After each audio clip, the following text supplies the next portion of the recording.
Hello friend, good morning. मैं धर्मेंद्र पटेल आपका अपने यूट्यूब चैनल में फिर से हार्दिक स्वागत करता हूं। आज हमारा टॉपिक है लाभ हानि। आज हमारा टॉपिक है लाभ हानि। जब ए रुपए में बी वस्तु खरीद कर बी रुपए में ए वस्तु बेची जाए। बहुत इंपॉर्टेंट टॉपिक है आपके परीक्षा के दृष्टि से, और हमेशा यह क्वेश्चन देखने को मिलता है, पूछने को बहुत बार मिलता है। आपका बार बार एग्जाम में देखे जाने वाला क्वेश्चन है। वीडियो पसंद आए तो चैनल को लाइक शेयर और सब्सक्राइब करिएगा और अपने दोस्तों के साथ शेयर करिएगा। आज हमारा टॉपिक है एक दुकानदार। पहला क्वेश्चन है, एक दुकानदार किसी वस्तु के 10 नग 8 रुपए में खरीदता है और 8 नग को 10 रुपए में बेचता है। दुकानदार का लाभ प्रतिशत क्या होगा? दुकानदार का लाभ प्रतिशत क्या होगा? एक तरफ आप रुपए रख लीजिए, एक तरफ आप वस्तु रख लीजिए। एक तरफ आप रुपए रख लीजिए, एक तरफ आप वस्तु रख लीजिए। पहले देखो 10 नग खरीदता है, यही तो वस्तु जो नग है ये वस्तु हो गया। कितने रुपए में? 8 रुपए में खरीदता है। 8 रुपए में 10 नग खरीदता है और बेचता कितना है? 8 नग। 8 नग बेचता है 10 रुपया में। 8 नग बेचता है 10 रुपया में। खरीदता था 8 रुपए में 10 नग और बेच रहा है 10 रुपए में 8 नग। अब आपको क्या करना है? क्रॉस मल्टीप्लाई कर देना। 8 अठाई 64 और 10 दहम्मा 100। हमेशा याद रखेंगे, जो रुपया के नीचे होगा, जो रुपया के नीचे होगा वही होगा सीपी, कास्ट प्राइस। जो रुपया के नीचे होगा वही होगा सीपी, जो वस्तु के नीचे होगा वही होगा आपका एसपी, सेलिंग प्राइस। मतलब 64 रुपया में खरीद के 100 रुपया में बेच रहा है। कहेंगे 64 रुपया में खरीद के 100 रुपया में बेच रहा है, तो ये देखो इसको प्रॉफिट कितना हो रहा है। 64 रुपया में खरीद के 100 रुपया में बेच रहा है, तो कितना प्रॉफिट पा रहा है? 100 माइनस 64। आप प्रॉफिट करोगे तो 100 माइनस 64 बराबर 36। 36 रुपया का, ये 36 वस्तु कह लें या रुपया कर लें, कुछ भी होगा, ये आपका 36 का प्रॉफिट पा रहा है। तो परसेंटेज प्रॉफिट क्या होगा? प्रॉफिट गुणे 100 बटा सीपी। क्या था? 64। क्या था? 64 से आपका इसका प्रॉफिट था। तो इसको काट लेते हैं, इसको काट लेते हैं। 4 से काटते हैं, 4 9 36, 4 इक्यानम 4, 4 6 24 16। फिर 4 से काटते हैं, 4 4 16 25, 25 9 225 बटा 4। अब इसको काट देते हैं, 4 पंचे 20 बचा 2 बन गया 25, 4 6 24 और 1 बटा 4। क्या हो गया? 56 सही 1 बटा 4% का क्या हुआ है? इसको प्रॉफिट हुआ है। एकदम सिंपल तरीके से देख लेंगे। एक दुकानदार किसी वस्तु के 10 नग 8 रुपए में खरीदता है और 8 नग को 10 रुपए में बेचता है। दुकानदार का लाभ प्रतिशत क्या होगा? एक तरफ रखेंगे रुपया और एक तरफ रखेंगे वस्तु। यहाँ देखो 10 नग खरीदता है, 10 वस्तु हो गई। 8 रुपया में खरीदता है, 8 रुपया में 10 खरीदता है और बेचता कितना है? 8 नग बेचता है 10 रुपया में, 8 नग बेचता है 10 रुपया में। और तत्काल इसका क्रॉस मल्टीप्लाई करेंगे। 10 दहम्मा करे 8 अठाई 64, 10 दहम्मा 100। यहाँ कहेंगे जो रुपया के नीचे होगा वह होगा सीपी। 64 रुपया में खरीद के बेच रहा है 100 रुपया में, तो कितना प्रॉफिट कमा रहा था? 36 रुपया का। 36 का प्रॉफिट कमा रहा। परसेंटेज प्रॉफिट, प्रॉफिट गुणे 100 बटा प्रारंभिक या सीपी जो था। इस 64 खरीदा, काट देंगे। काटने के बाद कितना आया? 56 सही 1 बटा 4% का क्या हुआ या प्रॉफिट कमा रहा। अगले क्वेश्चन में फिर चलते हैं। अगला क्वेश्चन है फ्रेंड, देखते हैं। कह रहा है कुछ वस्तुएं 5 रुपए में 6 के हिसाब से खरीदी गई तथा 6 रुपए में 5 के हिसाब से बेची गई, तो लाभ प्रतिशत क्या होगा? फिर से वही तरीके से जैसे किए थे, एक तरफ लिखेंगे रुपया, एक तरफ लिखेंगे वस्तु। यहाँ कह रहा है 5 रुपया में 6 वस्तु खरीदी गई, 5 रुपया में 6 वस्तु खरीदी गई और बेची कितनी गई? 6 रुपया में 5 वस्तु बेची गई है। 6 रुपया में 5 वस्तु बेची गई है। फिर से करेंगे गुणा, 5 25, रुपया के नीचे वाला हो गया सीपी और 6 6 36 और वस्तु के नीचे वाला हो गया एसपी। हम कह सकते हैं CP है 25 खरीदी गई है और बेची जाती है 36, तो प्रॉफिट कितने का हुआ है? या कोई वस्तु आप 25 रुपये में खरीद कर 36 रुपये में बेच दे रहे हैं, कितने की प्रॉफिट हुई? 36 माइनस 25 बराबर 9 की प्रॉफिट हुई। परसेंटेज प्रॉफिट गुणा 100 बटा, कहाँ से प्रॉफिट हो रही है इसकी? 25 से। कहाँ से? 25 से। इसका CP था 25 से प्रॉफिट हो रही, 25 चौका 100, 9 चौक 36% की क्या हो गई है? प्रॉफिट हो गई है। इसकी क्या हुई है? 36% की प्रॉफिट हो गई है। बहुत आसानी के साथ इस टाइप का क्वेश्चन हम करते हैं, एकदम आसानी के साथ, एकदम आप इसको हवा में कर सकते हो, कहोगे एकदम जितना आसानी से आसानी, इससे आसान तरीका आपको देखने को नहीं मिलेगा। आप हूबहू जितने भी क्वेश्चन बनते जाएंगे आप करते जाएंगे। जैसे अगला क्वेश्चन यही कर सकते हैं हम, 10 रुपये में 11 कर सकते हैं। 10 रुपये में 11 वस्तु खरीदी गई और यहाँ बेची गई है 11 रुपये में 10 वस्तु। 11 रुपये में 10 वस्तु बेची गई है, तो इसका प्रॉफिट, लाभ या हानि प्रतिशत क्या होगा? एकदम आसानी से फिर से क्वेश्चन लगाएंगे। 10 रुपये में 11 वस्तु के हिसाब से खरीदा गया है और 11 रुपये में 10 के हिसाब से बेच दिया गया है। क्या किया गया है? 10 रुपये में 11 के हिसाब से खरीद कर और 11 रुपये में 10 के हिसाब से बेच दिया गया। फिर से क्या? 10 रुपया में खरीदा गया था 11 के हिसाब से और बेचा कितना गया है? 11 रुपया में 10 के हिसाब से। 10 दहम्मा 100, CP कितना हो जाएगा? 100। 11 ग्राम में SP कितना हो जाएगा? 121। SP कितना हो जाएगा? 121। ये देखोगे प्रॉफिट कितना हुआ है? 100 में खरीद के 121 में बेचा गया, प्रॉफिट क्या हो गया? 121 माइनस 100 बराबर 21 का। प्रॉफिट कितना हुआ है? 21 का। तो परसेंटेज प्रॉफिट बराबर क्या होगा?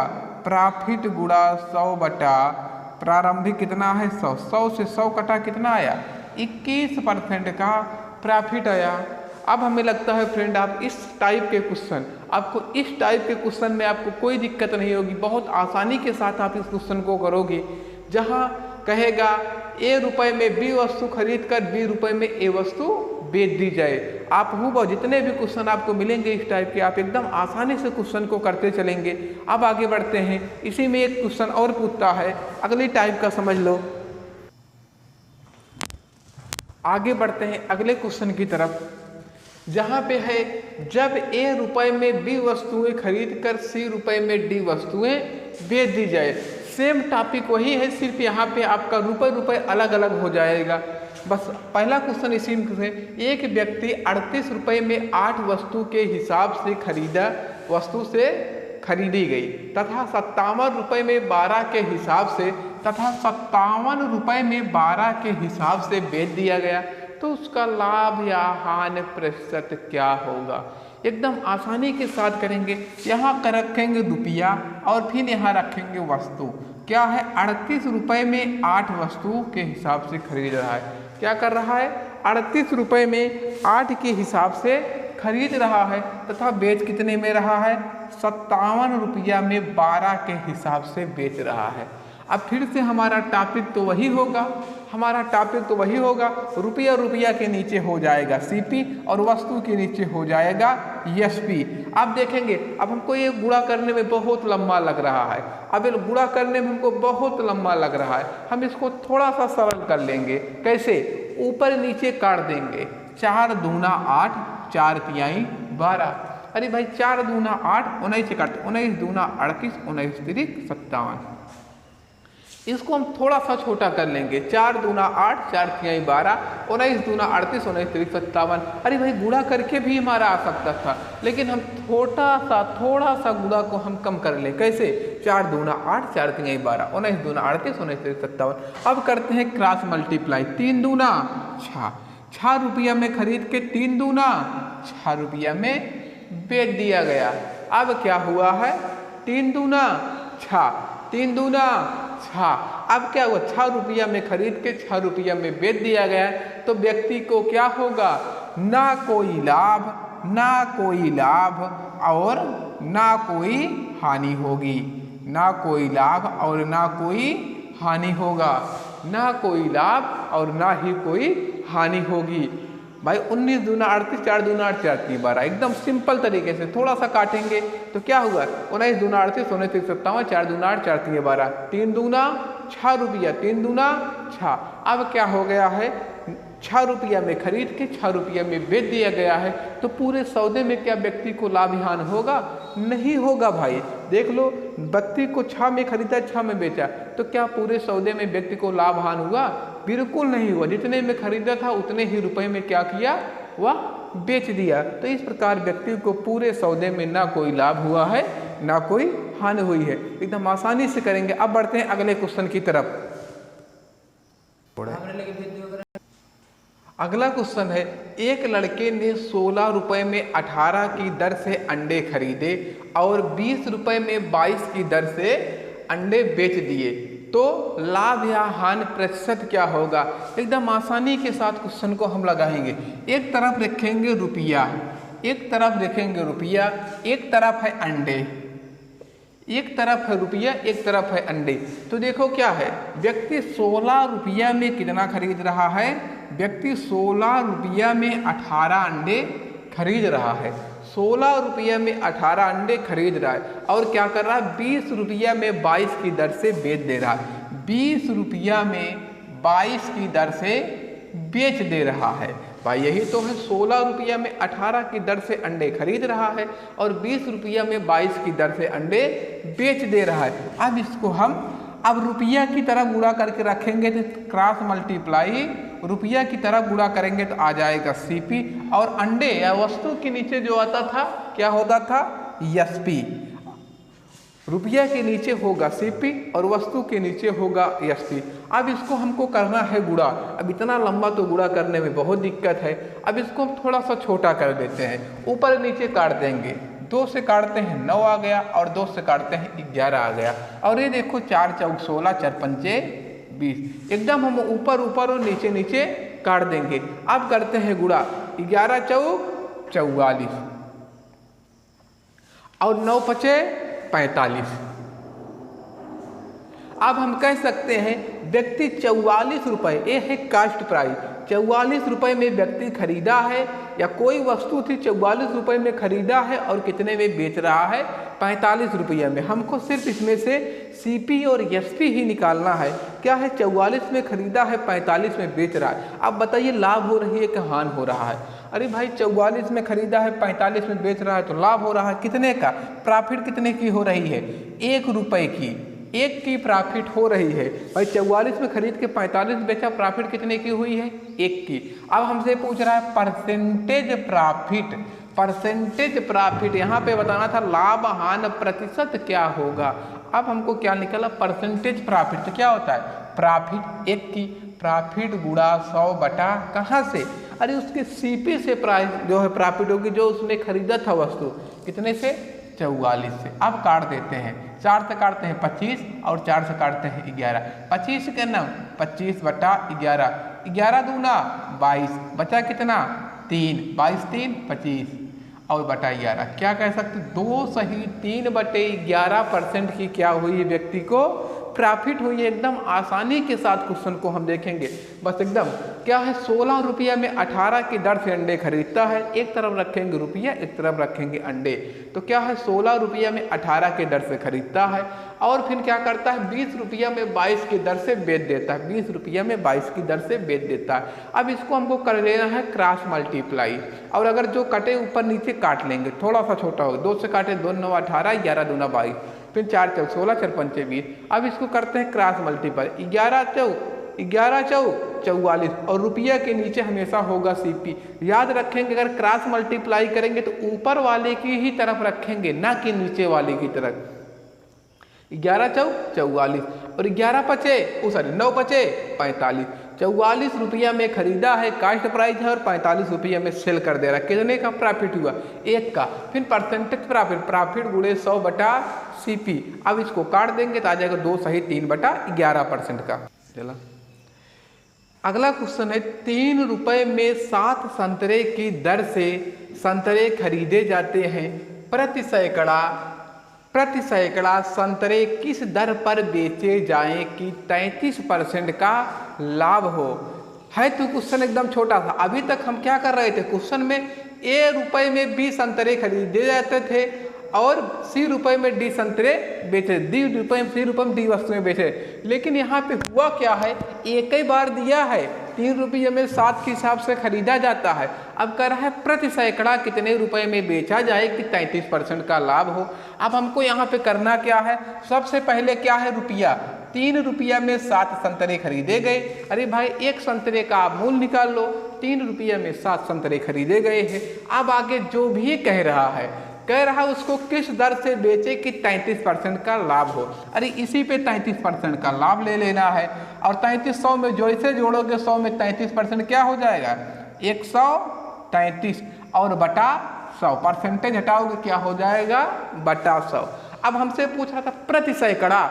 अब हमने रखा है ऊपर रुपया और नीचे रखा है वस्तु को, रखा है ऊपर रुपया नीचे वस्तु को। अब हमको सैकड़े की बात कर रहा है, 100 को छोड़ देते हैं, 7 से काट देते हैं, 7 इक्यानम 7 बचा 6 बन गया 63, 7 9 63, कितना आ गया 19 त्रिक 57 रुपया में कितना सैकड़ा, 1 सैकड़ा की बात कर रहा है। हमसे यही पूछ रहा है कितने प्रति सैकड़ा। अरे भाई 57 रुपया में कितना संतरा नीचे बचा है, 100। हमसे पूछ क्या रहा था, प्रति सैकड़ा। अरे 100 हमको दिख ही रहा है, 100 संतरा। अब हमको काटना नहीं है, बस बना लेना है। कितना रुपया आ गया, 57 रुपया में 100 संतरा बेचना है। अब 57 रुपये सैकड़ा संतरा बिकेगा, एकदम आसानी के साथ। सबसे पहले क्या, 3 रुपया में 7 की दर से खरीदा गया था। अब अगर इसको बेचना है प्रति सैकड़ा तो नीचे 100 होना चाहिए। अब हमने क्या, नीचे वस्तु रखा है, नीचे वस्तु संतरा रखा है, संतरा। अब 33% लाभ, 100 में 33 जोड़ेंगे, 133 बटा 100, 3 से काट देते हैं, 19 सत्ते 133, 19 त्रिक 57, 57 रुपया में 100 संतरा। अगला क्वेश्चन है 100 संतरे 350 रुपये में खरीदे गए तथा 48 रुपये प्रति दर्जन की दर से बेच दिए गए, तो प्रतिशत लाभ या हानि प्रतिशत क्या होगा। सबसे पहले इसका देख लो सीपी क्या है। सीपी है 100 रुपया में 350 संतरे खरीदे गए हैं। कितने, 350 संतरे, या 100 रुपया में 350 संतरे खरीदे गए, इसका सीपी क्या हो गया है, 100 रुपया। तब इसका निकालते हैं एसपी। एसपी क्या होगा, सबसे पहले इसकी बात करते हैं एसपी की। एसपी क्या होगा, 100 रुपया में 350 संतरे खरीदे गए हैं, तो भाई यहाँ पे तो कुछ सड़े गले है नहीं। अब पूरे के पूरे क्या होंगे, बेचे जाएंगे। अब पूरे के पूरे बेचे जाएंगे, कितने में बेचा जा रहा है, तेरा 48 रुपया प्रति दर्जन। अब यहाँ से हम निकाल सकते हैं एक संतरे का मूल्य क्या होगा, यहीं से निकाल लो। एक संतरे का एसपी क्या है। अरे भाई 48, एक दर्जन में 12 संतरे होते हैं, एक दर्जन में 12 संतरे, तो 12 से भाग करेंगे तो कितना आ जाएगा, 4 रुपया। 4 रुपया का एक संतरा बेचा जाता है, तो इसका एसपी कितना हो गया, 100 संतरे खरीदे थे, 100 रुपया में 350 संतरे खरीदे गए हैं और 48 रुपया प्रति दर्जन की दर से बेच दिया जाता है। खरीदा गया, सॉरी 100 रुपया में नहीं, 100 संतरे हैं, 100 संतरे हैं और कितने में खरीदे गए, 350 रुपया में। 100 संतरे 350 में खरीदे गए। अब कह रहा है एक संतरे का विक्रय मूल्य आया 4 रुपया, तो इसका एसपी कितना होगा, 4 से गुणा कर देंगे, कितना हो गया, 400 रुपया में बेच दिया गया। खरीदा 350 में, बेचा गया 400 रुपया में। तो देखते हैं प्रॉफिट हुआ कि लॉस। अरे भाई 350 में खरीद के 400 में बेचा गया, हुआ तो प्रॉफिट है कितने का, 50 रुपया का। तो परसेंटेज प्रॉफिट बराबर प्रॉफिट गुणा 50 गुणा 100 बटा कहाँ से, भाई प्रारंभ इसका क्रय मूल्य से 350 से। 1 0 से 1 0, 5 7 35। अब 100 बटा आ गया 7। अब 7 से भाग करेंगे, 7 इक्यानम 7, या कह सकते 14 सते 98, कितना हो गया, 14 सही 2/7% का क्या हो गया है, लाभ हो गया। एकदम आसानी के साथ क्वेश्चन को करेंगे। यहाँ 100 संतरे को 350 में खरीदा गया था। अब यहाँ 48 रुपये प्रति दर्जन बेचा जा रहा है, तो हमको एक संतरे का एसपी निकाल लेना। एक संतरे को कितने बेचा जा रहा था, 4 रुपया में, तो 100 संतरे को कितने में बेचा गया होगा, 400 रुपया में। तो प्रॉफिट कितने का हुआ है, 50 का। तो परसेंटेज प्रॉफिट गुणे 100/CP और काट दिए 14 सही 2/3। अगर वीडियो पसंद आए तो चैनल को लाइक शेयर और सब्सक्राइब करिएगा। अगले वीडियो में फिर से मिलेंगे और अगले टॉपिक के साथ। जय हिंद।